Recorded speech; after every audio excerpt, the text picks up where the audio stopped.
What's going on, Guardians? It's Tizzle here. So this is a run of the Vox Obscura mission on Legend. I'm on a Solar Hunter with Marksman Golden Gun. I've got Gambler's Dodge and Knife Trick to pair with Assassin's Cowl. Here's my fragments. I like having Solus on this actually because you get a little longer Radiant, which is nice.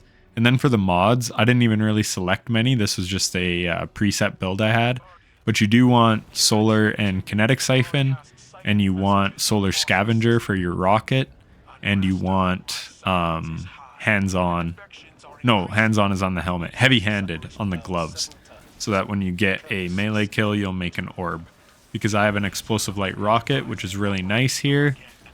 And yeah, so this opening part is pretty easy. Here we can see Assassin's Cowl go to work.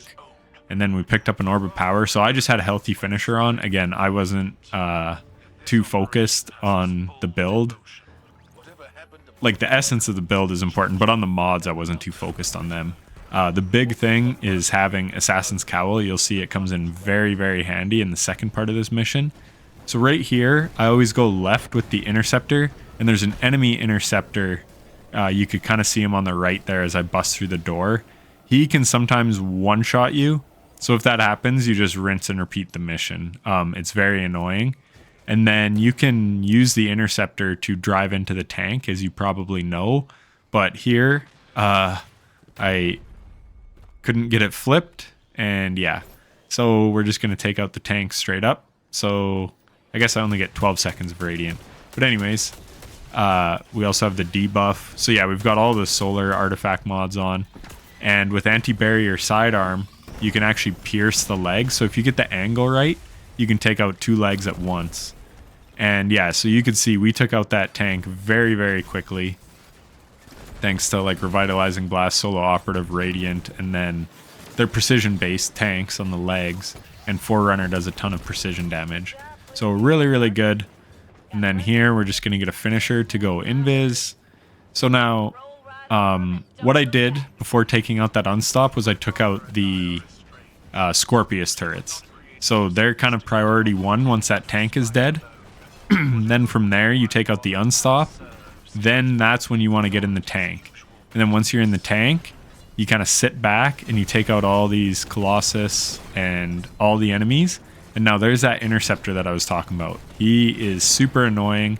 And like I said, he will kill you sometimes when you're going out of that blast door with the Interceptor. So yeah, that's quite annoying. And if it happens, you're just going to have to restart if you're going for flawless. And you might as well anyways, because it respawns you back at the start regardless. And you may have noticed I had the skimmer on, the little hoverboard. So this was shot the first week of Guardian games, but I'm not releasing it until the next time that this mission is up. So anyways, when this comes out, or when I come out of here, I try to take that right tower first. But you don't have to do that, and you can see I'm taking a ton of damage. I wouldn't recommend doing what I just did there. I only did like 1 practice run of this. So yeah, I didn't have my strats super refined. Focus on the tanks. Because what happens when both tanks are dead is then you can summon more tanks. Till then, you can't summon another tank. And they're, as you can see, the tank is obviously great at taking out the tanks. So I have to use rockets, which isn't a big deal because we get a flag after here. But yeah, don't go right like I did and focus on that tower. What you want to do is get both tanks down. Now they're both dead. And you can see Assassin's Cowl is just really, really nice.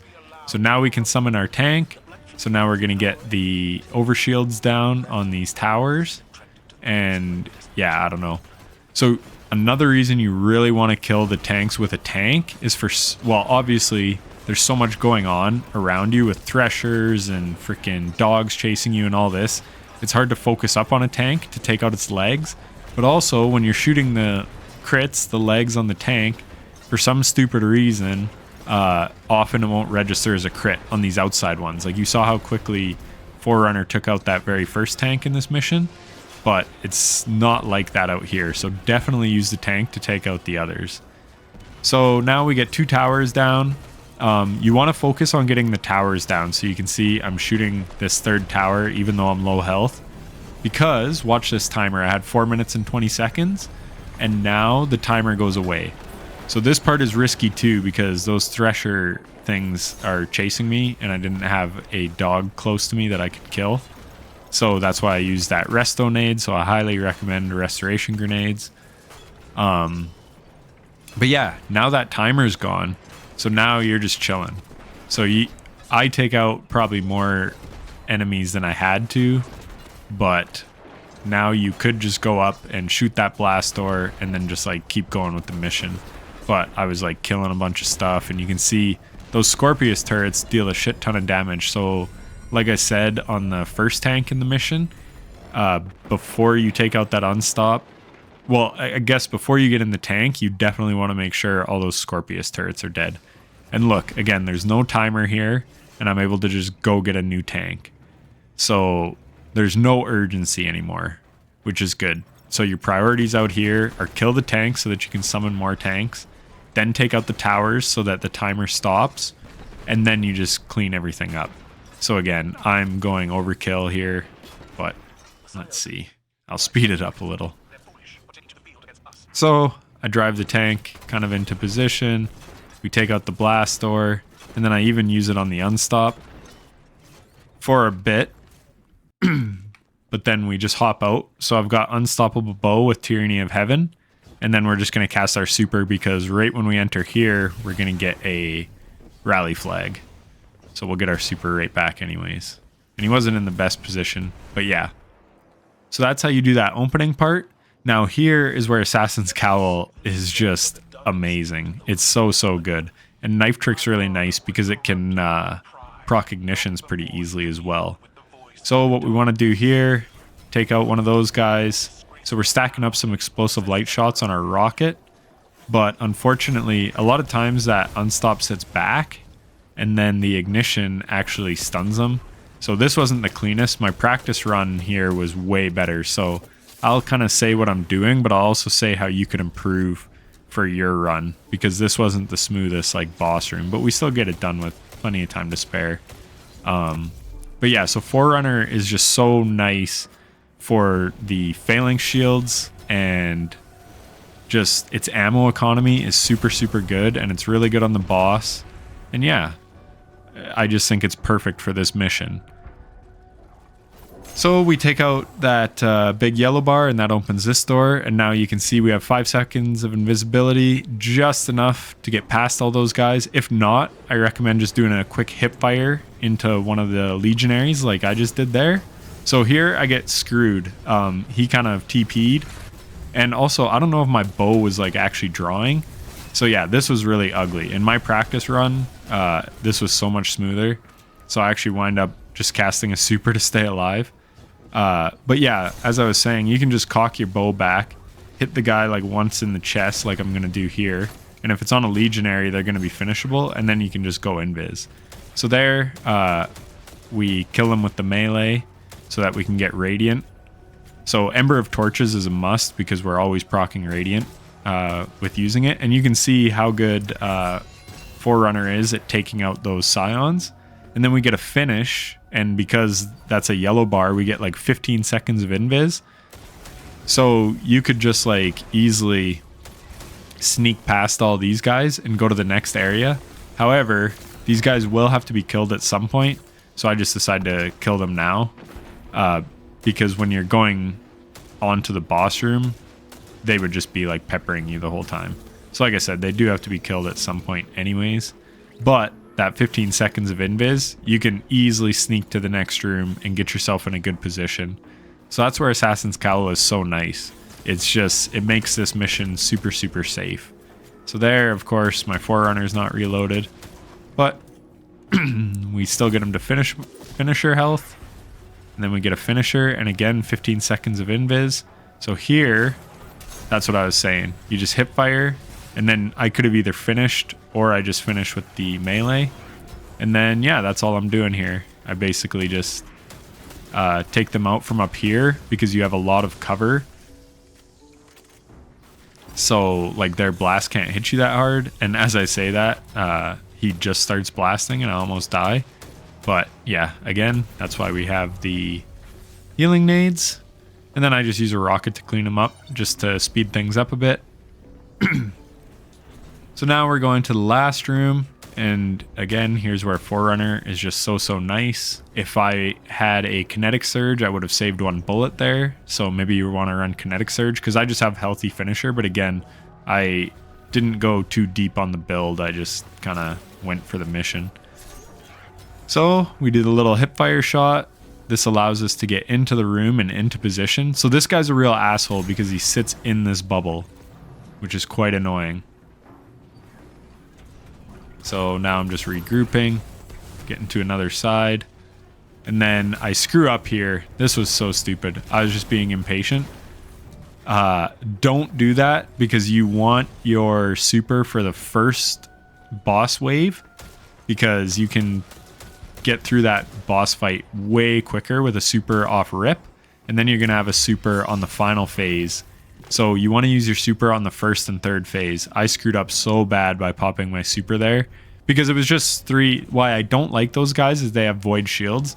So you have to hit them with 2 bows and then you can kill them. But it's not a big deal. I should never have cast my super there and I regret it once I get to the boss room. But again, learn from me. Don't do that. Like I was in no danger there. That was just stupidity. But anyways, you can see I've got 64 Forerunner shots. Again, that's why this thing is so good in this mission. And 3 rockets and lots of explosive light shots. So here, normally, so what I did on my practice run, I cast my super right off the bat. I have Forerunner out. You hit 3 crits. That takes them to well over half. And it gives you Radiant from Heart of the Flame. And it gives you the Revitalizing Blast debuff. The golden gun does. So you'd be doing like so much damage. You'd be doing 15% more damage. So you can clean them up with like 3 golden gun shots and then a clip of Forerunner. And I would already be on the next damage phase. And so I would have saved, well, we'll see. I've got 930 right now where I should have been on the second phase. And popping that super when I did probably saved me 10 seconds in that room maybe. Like legitimately, I would have just had to bow the guys twice in the body to take their void shield down, and then you just throw a melee on them. That's how you deal with those void guys. Very, very simple. Where now I'm having to piss around here and take out all the ads, and because that's what's annoying. These ads will spawn regardless, but we could have been on to the next phase. And then, yeah, just like advancing the mission. But I didn't do that here. So, yeah. Even still, you can see how great Forerunner is. Like there, I think I landed all my shots in the clip. So there's 12 shots in the clip. It's doing like 16,000 to the head when we have Radiant. So, yeah, you're dealing like pretty good damage there. Here, I'm just being extra safe. So this is why Assassin's Cowl is so nice. There's lots of ads that like spawn in throughout this boss fight at certain health gates and things. So this allows us to just move around the boss room with like no worry whatsoever. You get caught, not a big deal. You just shoot it once with a Forerunner. And then, yeah, I'm trying to proc an ignition off one of these guys. It's easier on the dogs, I find. But yeah, so we're just gonna keep taking out all the ads, keep the room clear. So even though there's a timer, because we can get through the rest of the room so easily, it makes, like, it gives us lots of time in the boss room. Like, I was never worried about the timer at all. I do remember back in the day, like I said, I know I've soloed this once, I just don't know if it was on the Legend or like the Master version in the past. I can't remember if it was the harder version or just a regular version. So finally we get going, and then, so you want to be in the middle because the Scorpius turrets spawn, and then you can just do what I'm doing. Just go around and take them all out. Easy peasy. So again, always focus on those turrets first. They're your main threat. So that's your highest priority target. And then we just go around, and I got a special brick from that little floating Scion guy, this commander. So I'm pretty much like back up to full Forerunner health almost, or health ammo. And yeah, you just run around taking them out with your melee. I've got lots of rockets. So yeah, this build is really ammo efficient. So now before I cast my super, I want to make sure I'm not going to get pushed and take damage. So I just come down below. That's what's nice. Like, you have your radar in this mission, so use it. So now we got most of the ads dead, and now I see some gladiators and crap are coming because they spawn once we take out the all 3 commanders. So again, I'm waiting to cast my super because I want to make sure I hit all my shots and then I get my clip of Forerunner off. But again, if I had done it in the first phase, that would have been way better because now I'd be building super energy as I take those guys out. So yeah, like I said, I just did this all wrong. So there I get lucky that I don't get put in his little bubble. I don't really know how I avoided it. So yeah, when we hit all the crits, see that? We're doing 18,000 to the head. I missed some shots. So again, the Scorpius come in. I don't know. So they spawn in slightly different spots on that next wave. That's why I was a little messed up. And then that guy actually did damage to me, even though I should have been invis. So that surprised the heck out of me. But yeah, you could see how great that super was. And then there we get a proc of the ignition. So it's really good for the ad clear. So that's what I keep trying to do. Just kind of bait them in and hit a couple. Because it'll sometimes like kind of spread the scorch. So now, again, I'm not in any hurry. I've got 5 minutes. So here, I have heavy ammo finder, kinetic siphon, and solar siphon. You may want to take one of those off and run hands-on because I didn't have hands-on on the helmet and it would have come in very, very handy right here because I'm trying to build my super and take them out. Because hands-on obviously gives you more super energy on melee kills and I get a ton in this mission. So probably I would have taken off solar siphon because I'm not using my solar weapons a lot on the ads. So maybe keep kinetic siphon. It doesn't matter, but I should have had hands on here as well. So if you were copying my build, that would be my recommendation. And again, don't pop your super at the end of the running around part before boss room like I did, because it's just prolonging everything. I should have been done this mission already had I played it smartly. I do have wished into being, so when I'm close to my super, I get a bunch of orbs, and that's nice. So right there, I cast 2. So again, I forgot to kill all the Scorpius up top too, so he was beaming me, which was dangerous. So there, I shot some rockets because he, like at the start of the phase, he's in a good spot. This boss moves around a lot, but right when you take out that other one, there's a little window there where he's like casting his solar things or whatever. So he's got the Void Blast that like traps you. That was a little weird too. I guess I hadn't got my melee back yet. But yeah, so he's got the Void Blast that traps you. Then he's got these little arc lightning bolts. So that was a little sketchy there too. Again, this was not the best run. Definitely could have been better, but we got it done. But yeah, so we're just trying to build up some super energy. And then here you can hear the solar things are chasing me. So you can shoot them down. And if they're near you, I highly recommend doing that. There, we proc wished into being.